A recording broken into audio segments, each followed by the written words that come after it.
सरल भाषा में करिए। अनपढ़ अंगूठा गंवार आदमी समझे अपने जीवन को पावन पुनीत बनाए, धन्य धन्य करे। नाम भगवान को रूप कली काली वाई, नाम भगवान को है रूप कली काली वाई, नाम भगवान को रूप कली काली वाई, नाम भगवान को है रूप कली काली वाई। अर्जुन भरती हरि नाम भगवान, अर्जुन भरते हरि नाम भगवान, ये जी काम करो नाम जपो, काम करो नाम ये जी काम करो नाम जपो, काम करो नाम जब उठत बैठत जपो, उठत बैठत उठत बैठत जपो, उठत बैठत जो नामी आधार प्यारे जीवन और संस्कार, नामी आधार प्यारे जीवन और संस्कार, नामी आधार प्यारे जीवन और संस्कार, नाम ही आधार प्यारे जीवन और संस्कार। जीव बोले जावे नाम हरि जी के धाम, जीव को ले जावे नाम हरि जी के धाम, जीव को ले जावे नाम प्रभु जी के धाम में, जीव को ले जावे नाम प्रभु जी के धाम। जो मति न फेराए प्रभु मति रहे नाम में, बुद्धि न फेराए प्रभु बुद्धि रहे नाम में, बुद्धि न फेराए प्रभु बुद्धि रहे नाम में, बुद्धि न फिराए प्रभु बुद्धि रहे नाम। यदि सुनो सकी कहे यदि सुनो ये जी नाम कर शुद्ध गति, नाम करे शुद्ध गति, नाम कर शुद्ध गति। नाम करे महाराज श्री गुरु जी महाराज की वाणी, महाराज श्री कहते नाम कर शुद्ध गति मति हमारी बुद्धि देखे भगवती कृपा से हरि नाम में लग जाए, यही हमारी बुद्धि की देगी हमारी मति की सार्थकता है, सिद्धता है। ये मति बुद्धि हरि के नाम में लग जाए, बड़ी से बड़ी परेशानी परे हो जाती है। भक्ति जी नाम संकीर्तन करने लग जाती है, हरि केशव गोविंद वासुदेव जगन भैया। उसी समय भक्ति शिरोमणि नारद जी ज्ञान वैरागी दोनों के कर्ण कानों में बार बार गीता पाठ गायत्री मंत्र उपदेश करते सुनाते हैं।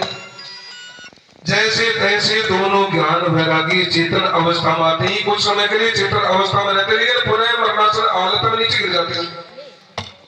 भक्ति शिरोमणि नारद जी उसी समय देखे धीरे धीरे चल करके बद्री का आश्रम उत्तराखंड अलकनंदा गंगा के किनारे आ जाती है। इतनी भक्ति शिरोमणि नारद जी को सनकादिक दर्शन देते हैं। ये सनकादि कौन है? ब्रह्मा जी के मन से पैदा होते हैं, नारद जी के बड़े भाई हैं।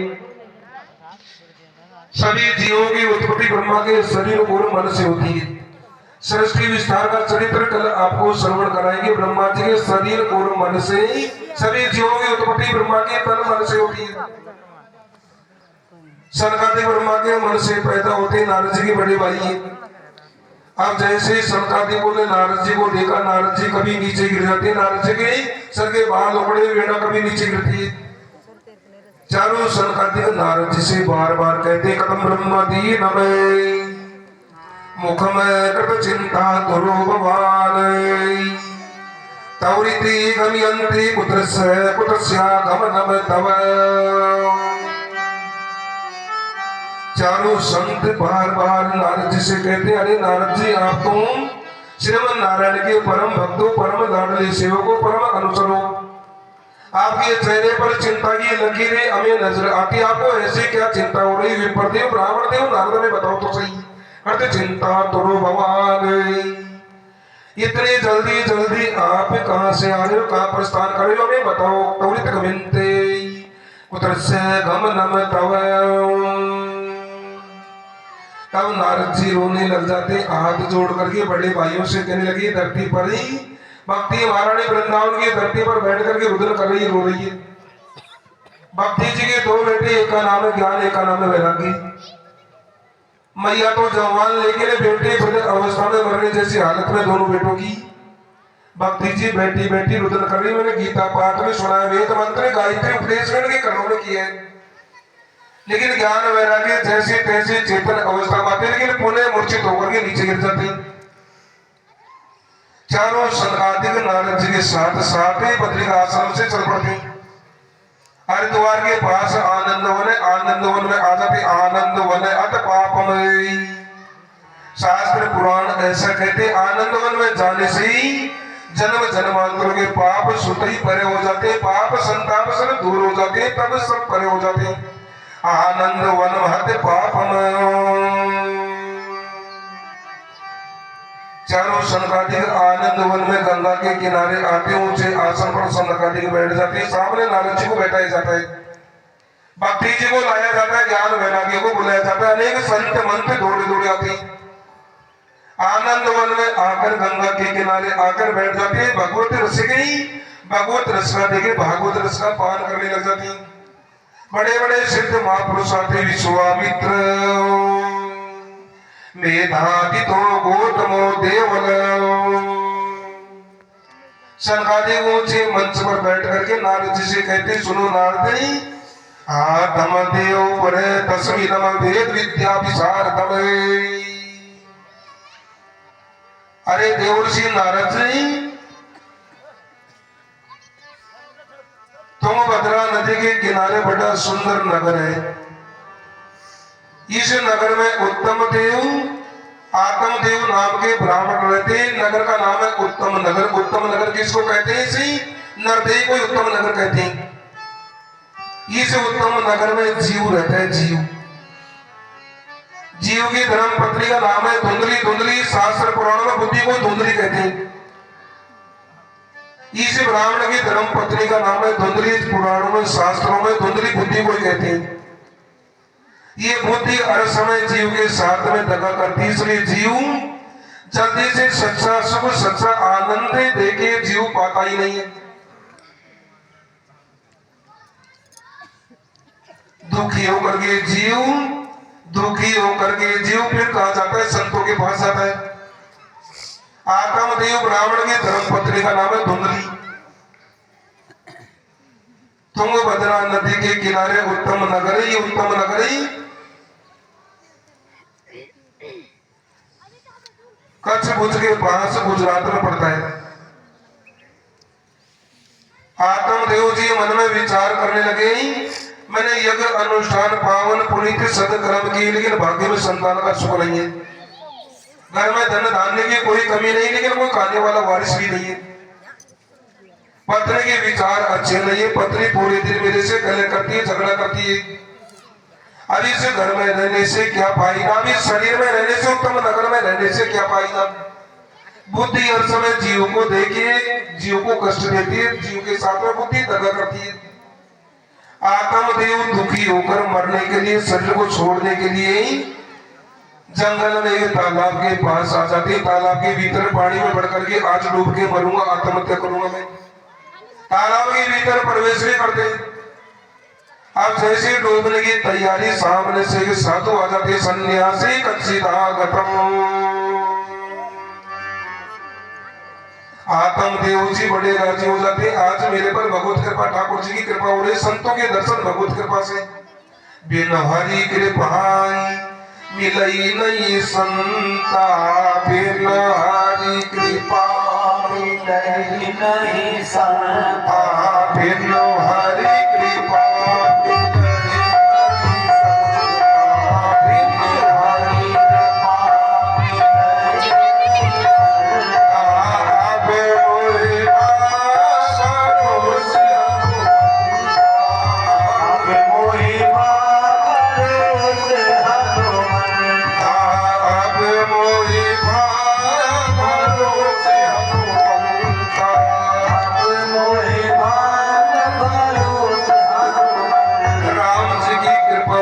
भगवत कृपा जीव पर, तब संत दर्शन देते। ब्राह्मण ने संत के दर्शन किए, बड़े प्रसन्न हो जाते, मेरा भाग्य उदय हो गया। आज मेरे जीवन में भगवत कृपा, ठाकुर की कृपा हो रही है। संत मिले दुख दूर गए, मंगल भया शरीर। संत की मिलती, साधु के दर्शन करने मात्र से ही जन्म जन्मांतरों के पाप, जन्म जन्मांतरों के कष्ट, परेशानी, वेदना सब परे हो जाती है। संत मिले दुख दूर भये, मंगल भया शरीर। वचन सुनती मिट गई तो जन्म जन्म की पीड़। साधु संग सर्व शास्त्र के, नव मात्र साधु संग सर्व सिद्धि हो।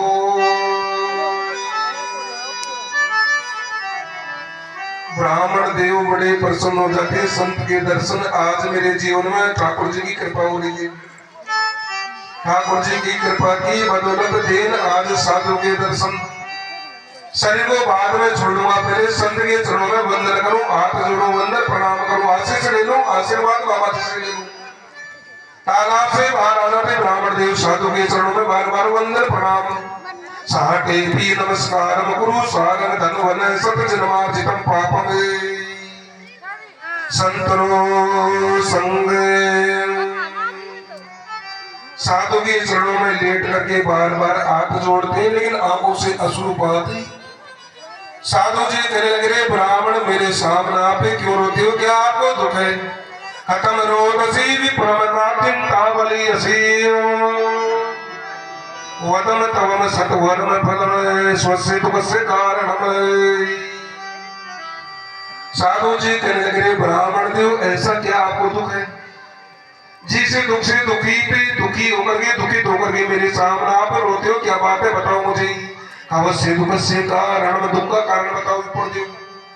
साधु जी रोते, साधु के सामने रोते रोते ब्राह्मण कहते, महाराज मेरा जैसा इस जगत में कोई दुखी नहीं है। महाराज जी घर में कोई खाने पीने की, कोई पदार्थों की कोई कमी नहीं है, लेकिन महाराज जी पहली बात इस भाग्य में संतान का सुख नहीं है, संतति का सुख नहीं है। और दूसरी बात महाराज श्री मेरी धर्म पत्नी के विचार भी अच्छे नहीं है। पत्नी पूरी दिन कलह करती है, झगड़ा करती रहती है। को ग्रामवास कुलहीन सेवा क्रोध कीच भारिया। भर्तृ शतक में कहती जिसके घर में भर्तृ शतक में कहती बुरे गांव में रहना। जिसकी धर्म पत्नी कलियारी रात दिन कलह करती है, झगड़ा करती है। जिसका बेटा मूर्ख है, जिसके घर में देखिए विधवा कन्या बैठी है, ऐसा घर देखे साक्षात नरकी है नरकी। ब्राह्मण बार बार कहने लगे, महाराज मैं तो नरक में रहता हूं, नरक में। पत्नी के विचार अच्छे नहीं है, कलियारी रात दिन कलह करती है। महाराज संतान का सुख नहीं है। मेरे घर में धन धान्य की कोई कमी नहीं है, लेकिन खाने वाला कोई है ही नहीं। महाराज जी मैं क्या करूं? मैंने बड़े बड़े यज्ञ किए, अनुष्ठान, लेकिन संतान का सुख मुझे मिला नहीं है। महाराज जी कृपा करके आशीर्वाद रूप में मुझे संतति प्रदान करोगे, बेटा प्रदान करो। साधु जी बार बार समझाते, बेटे का लेकर के क्या करोगे ब्राह्मण आप? अगर कहीं कुपुत्र बेटा पैदा हो जाएगा, पूरे दिन रोना पड़ेगा, घर बार सबकी नहीं छोड़ करके मन में जाना पड़ेगा। फिर हरि की भक्ति तुम्हें करनी पड़ेगी, अभी करो हरि की भक्ति। आज के समय में ऐसे बेटे ज्यादा पैदा होते हैं, बड़े होते हैं, माँ बाप के डंडा मारते, घर से बाहर निकाल देते। ब्राह्मण से बार बार साधु कहते, अरे सुनो विप्रदेव, राजा अंग के एक बेटे थे, एक बेटी बहन। मृत्यु देवता की धर्म पत्नी का, मृत्यु देवता की बेटी का नाम था सुनीता।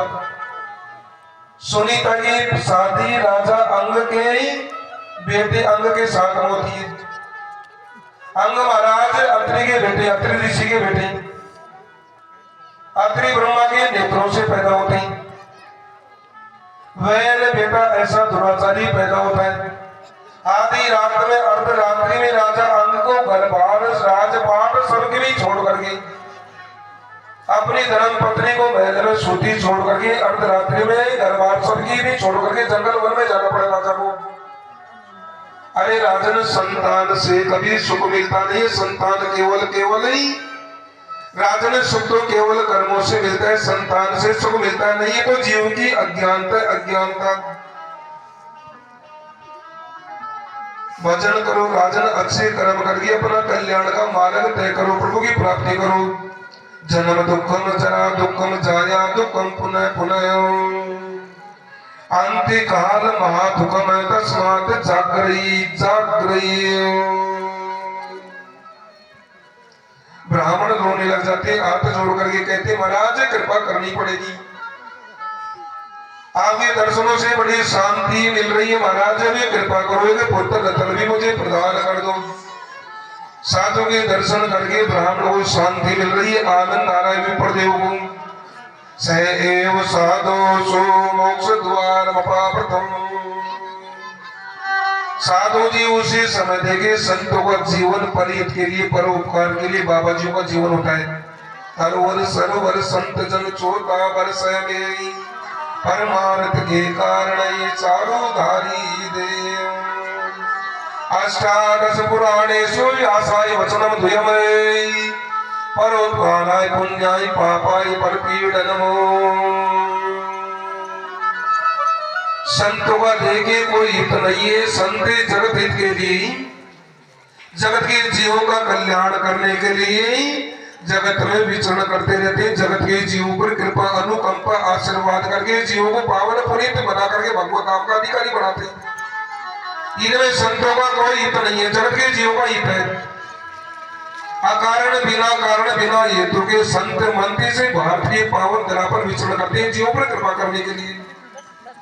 गोस्वामी तुलसीदास जी महाराज रामचरितमानस में संत महात्माओं को चलता फिरता तीर्थ प्रयागराज कहते हैं।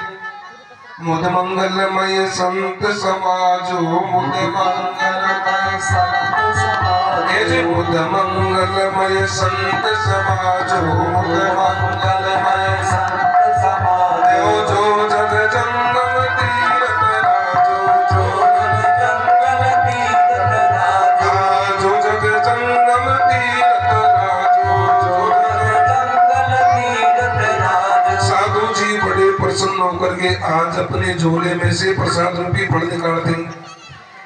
ब्राह्मण से कहने लगे विप्रदेव से फल को लेकर चले जाओ, अपनी धर्मपत्नी धुंधली को पुआओ खिलाओ।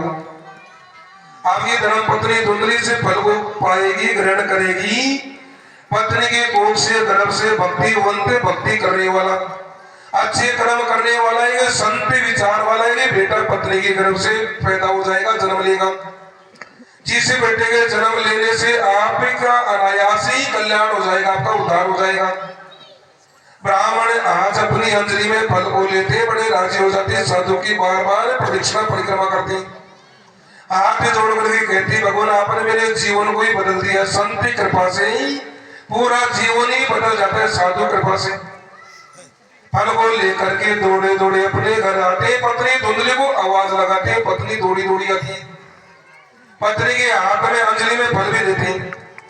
फल देने के बाद ब्राह्मण कहते देवी एक संत ने कृपा करके फल रूपी प्रसाद मुझे दिए, आप इस फल का पान करो, भक्षण करो। अगर पान करोगी भक्षण करोगी देवी, आपके कोख से आपके गर्भ से भक्ति करने वाला, अच्छे कर्म करने वाला एक बेटा पैदा हो जाएगा।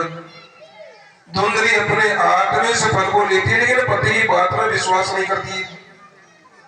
फल को हाथ में लेकर के विचार करने लगी, अरे राम अगर मैं इसे फल को पाऊंगी, ग्रहण करूंगी, भक्षण करूंगी, अगर भाई दावा मेरे गर्भ ठहर जाएगा तो मेरा पेट भर जाएगा, न मेरे से चला जाएगा न बैठा जाएगा। फिर स्टैंड के ऊपर चाट पकौड़ी खाने के लिए, पुचका खाने के लिए कौन जाएगा? मेरे से तो चला भी नहीं जाएगा। गांव में अगर आग लग जाएगी सब लोग तो दौड़ करके भग जाएंगे, राम मेरे से तो भगा भी नहीं जाएगा। आग में तड़पते तड़पते मुझे मरना पड़ेगा, प्राण गंवाने पड़ेंगे, फिर भूतनी बनना पड़ेगा मुझे। अकाल मौत मर जाऊंगी तो भूतनी बनना पड़ेगा मुझे। मन ही मन में विचार करने लगी। अंत में देखिए, अंत में विचार करने लगी मैं इसे फल को पाऊंगी नहीं, ग्रहण करूंगी नहीं। इसे फल को लेकर के गोष्ठ अपने बाड़े में गैया के पास आती, गाय को पुआती खिला देती और दौड़ी दौड़ी छोटी वाली बहन के पास आती, बार बार कहने लगी सुनो भैया नहीं, आपकी बाहर तुम्हारे गर्भ कोख से अगर बेटा पैदा हो जाए बेटे को मुझे देना। तुम्हारे घर में बहन बड़ी गरीबी है, मैं तुम्हें धन दे दूंगी, पैसे करके गरीबी का निराकरण हो जाएगा, गरीबी चली जाएगी। छोटी वाली बहन को लोभ लालच देकर धुंधली अपने घर आती है। समय पाकर ही इधर छोटी वाली बहन के गर्भ से बेटा पैदा होता है। रात्रि के समय बेटे को गोद में लेकर आती है। बड़ी बहन को बेटा बेच देती है। बड़ी बहन इसको पैसा देती है, पैसे लेकर के 2-3 पार हो जाती है, आ जाती है बड़े घर में। धुंधली ने बेटे का नाम रख दिया धुंधुकारी। देखो कितना सुंदर नाम रखा है, धुंधुकारी। धुंधुकारी महाकल हातमदेव ब्राह्मण एक दिन गोष्ठ अपने बाड़े में आते ही गैया ने एक लड़के को जन्म दिया। इस लड़के के कान गाय जैसे, ब्राह्मण देव ने बेटे का नाम रख दिया गोकर्ण। गोकर्ण ज्ञानी पंडितो धुंधुकारी महाकल। धुंधुकारी बड़े होकर के देखे, बड़े होकर ही चोर उच्चंगों के साथ मिल करके चोरी करने लग जाते। एक नंबर के चोर डाकू बन जाते। धुंधुकारी महाकल। इस धुंधुकारी ने एक दिन अपने पिता धर्मदेव को पकड़ कर ही बार बार डंडे से पिता की पिटाई करते। पैसे धन मांगते, पैसे न देने से पिताजी की पिटाई करते। आत्म देव रोने लग जाते, राम मैं क्या करूं, नालायक बेटे ने मेरा जीवन आराम कर दिया। रोने लग जाते हैं। गोकर्ण जी आते हैं। गोकर्ण जी कहने लगे पिताजी रो मना पिताजी, कोई किसी का बेटा बेटी नहीं है पिताजी। अभी ये ममता केवल भगवान के चरणों में लगाओ, ममता किसी संतान संतति में मना लगाओ पिताजी। श्रीमद् भागवत महापुराण की 13वें स्कंद में आधी रात में विदुर जी धृतराष्ट्र के पास आते हैं। विदुर जी महाराज धृतराष्ट्र से बार बार कहते हैं, अरे भ्राता जी आपके 100 बेटे मारे गए बोलो, फिर भी आप इस घर में पड़े रहते हो, घर में ममता रखते हो। आपका जीवन बिगड़ गया, अब आपका मरण भी बिगड़ेगा, भाई साहब मरण भी बिगड़ेगा। आप इस घर में पड़े हो, ममता घर में लगाते हो, मृत्यु समीप में, मरण भी बिगड़ जाएगा, जीवन तो बिगड़ गया आपका। धृतराष्ट्र कहने लगे विदुर मैं क्या करूं, मैं तो अंधा हूं, आंखों से कुछ देखता भी नहीं है। विदुर जी महाराज बड़े भाई धृतराष्ट्र का हाथ पकड़ कर ही हरिद्वार में शक्ति स्त्रोत तीर्थ में लेकर के आते हैं। भगवान श्रीमन नारायण की ध्यान करने की विधि बताते हैं, नारायण मंत्र इनको देते हैं। अपना जीवन पावन पुनीत धन्य धन्य करो भ्राता जी। अगर इस घर में आप ममता रखोगे, पुणे से घर में आप ही आपका जन्म हो जाएगा, इस घर में आपको आना पड़ेगा। वासना के अधीन होकर अगर हम घर में जिस घर में रहते हैं, जिस जीव में ममता ज्यादा रखते हैं, वासना ममता के अधीन होकर पुणे से घर में हमें जन्म लेना पड़ेगा, घर में आना पड़ेगा। सूरदास जी महाराज का बड़ा पावन पुनीत भजन है, ममता तू न गई मेरे मन ते, ममता